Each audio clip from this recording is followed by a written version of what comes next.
Bonjour et bienvenue pour cette première émission francophone consacrée au tourisme en Roumanie et réalisée pour Artis, le poste radio-tv des Roumains de Belgique.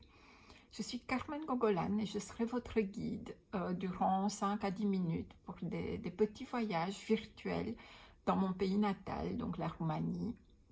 Je suis certaine que vous allez découvrir des destinations peut-être plus méconnues.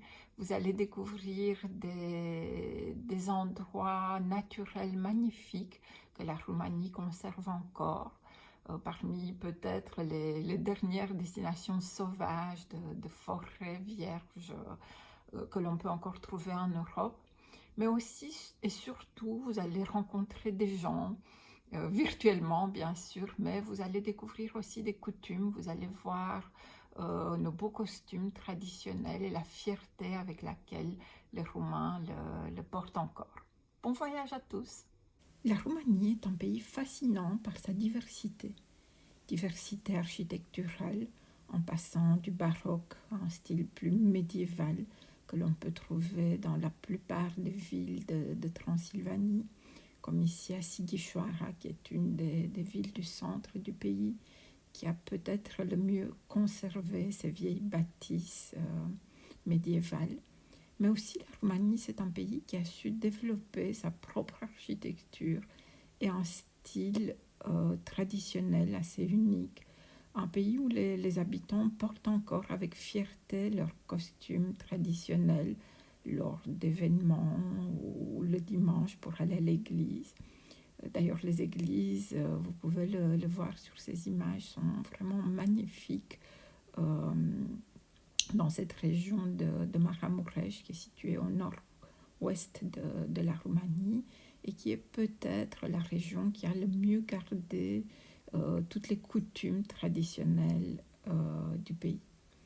Nous allons aussi découvrir des villages de Transylvanie, des villages situés au pied des montagnes avec une architecture traditionnelle.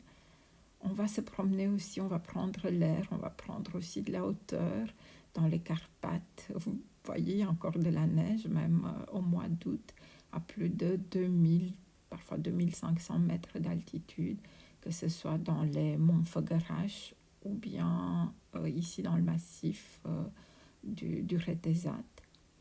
Une autre zone naturelle assez impressionnante de Roumanie est le delta du Danube, avec ses maisons traditionnelles aussi et ses couleurs vives, notamment au coucher du soleil, mais pas seulement.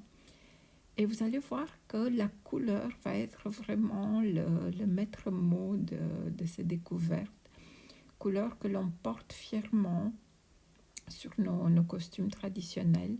Ici, vous avez quelques photos d'un festival de mode, le Fabric Fashion Days, qui a lieu chaque année à Sibiu et qui veut montrer justement la diversité, la richesse de nos costumes traditionnels.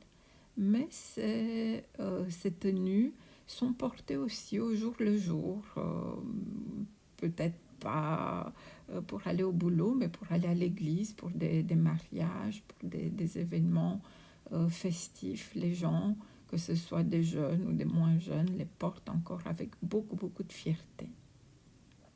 Et donc, je disais, la couleur va être le maître mot de ces voyages. On va la rencontrer un petit peu partout. Vous voyez les maisons, les monastères, les décorations, l'intérieur des églises. On va vraiment trouver de la couleur et des couleurs magnifiques un petit peu partout.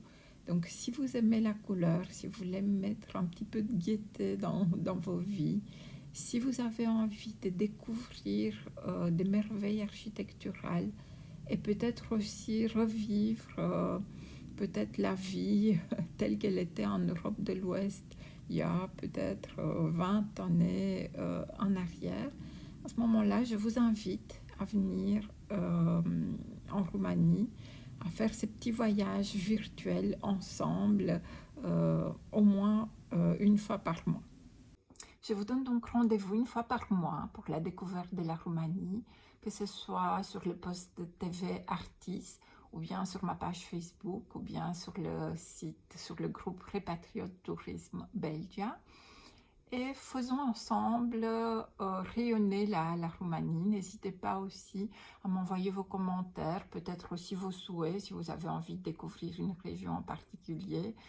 Je pense que grâce aux photos de Stéphane Dubois, on pourra se promener un petit peu partout dans tout le pays. Donc n'hésitez pas à me dire quelles seraient vos envies pour les séances prochaines. Bientôt, je vous attends en Bukovine avec une série de photographies dédiées essentiellement aux traditions d'hiver. Je pensais continuer peut-être avec d'autres photos de montagnes, de sites naturels, mais voilà, je suis à l'écoute de vos envies et n'hésitez pas à me laisser vos commentaires. Merci à tous.